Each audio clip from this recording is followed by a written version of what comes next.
Welcome back once again to the Imaginary Gallery. This is TJ, your host. Tonight we're going to do something a little different. We've completed the different types of abusive people, and the next part of Lundy Bancroft's wonderful book, Why Does He Do That?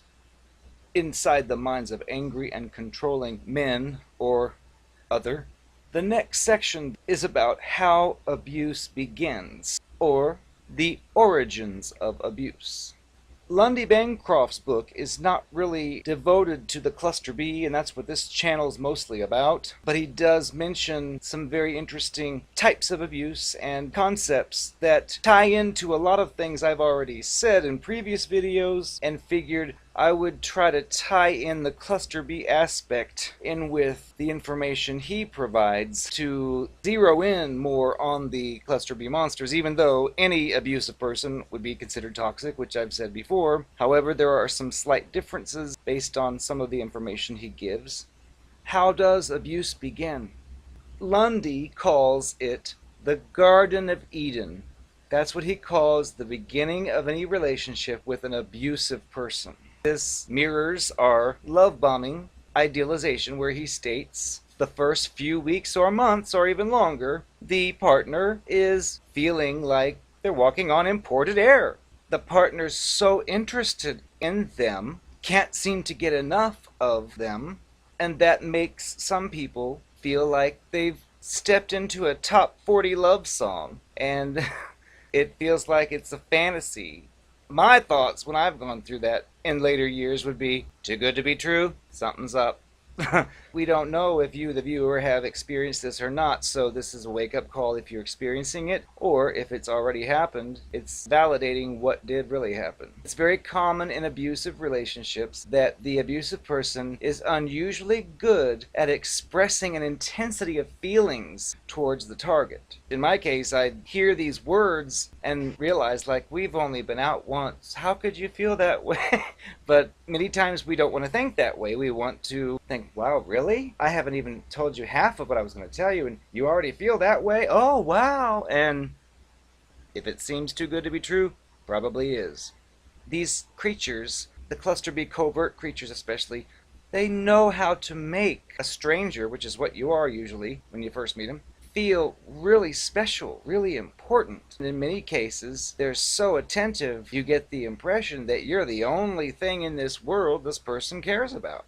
Now, he also mentions that not every abusive person falls head over heels so quickly. Sometimes the abusive person takes a different role, where it's more like Mr. or Mrs. Sensitivity, where the person acts like they're kind of shy and scared based on, let's say, maybe a previous experience. And the partner, you, might think, oh, I'm going to help this person. It's not right that someone treated you so horribly. And that can suck you in, too, to an abusive person. Because a lot of times it's an act, which we've covered elsewhere, what to do when you hear someone playing a victim. It requires a little bit more information to determine what's really going on. But say it's someone new who you really think you like, and you're trying to express this, and the other person, who's the abusive one, may act shy or standoffish, but you may see it as, oh, this poor person's been hurt. I'm going to step in and show this person that I can help them, and they don't need to worry about me. I'm not going to treat him or her like that evil ex whatever did. Ugh.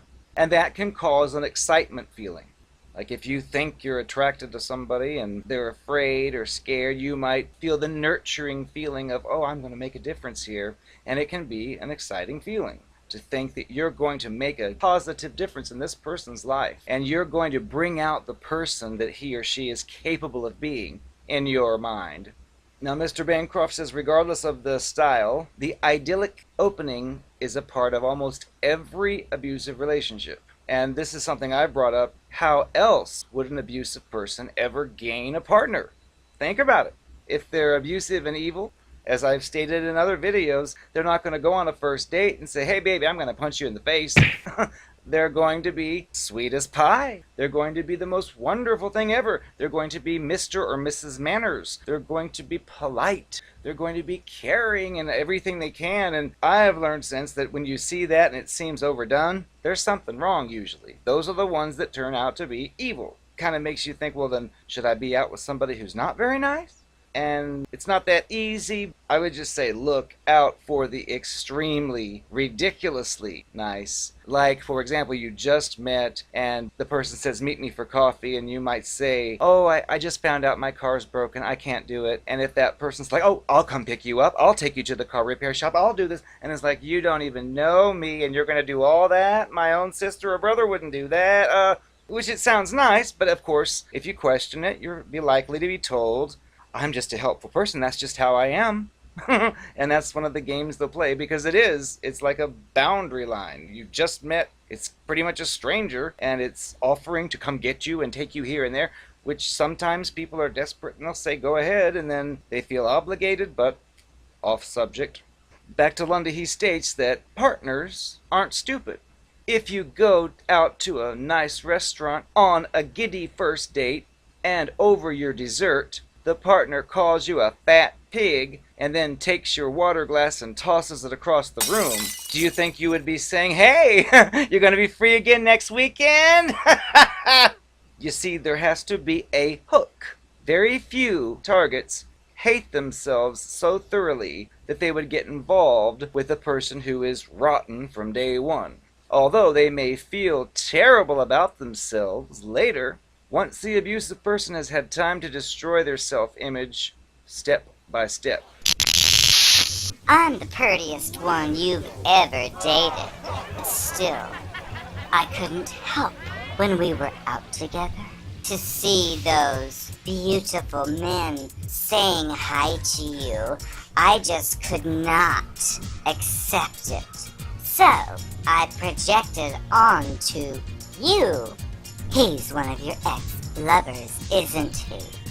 The truth was, he was actually one of mine. But you did not need to know that because you are a sheep. I am the ruler of the universe. You are a piece of sheeple trash. And I plan to run for office one day because I have got the skills to be a political scammer.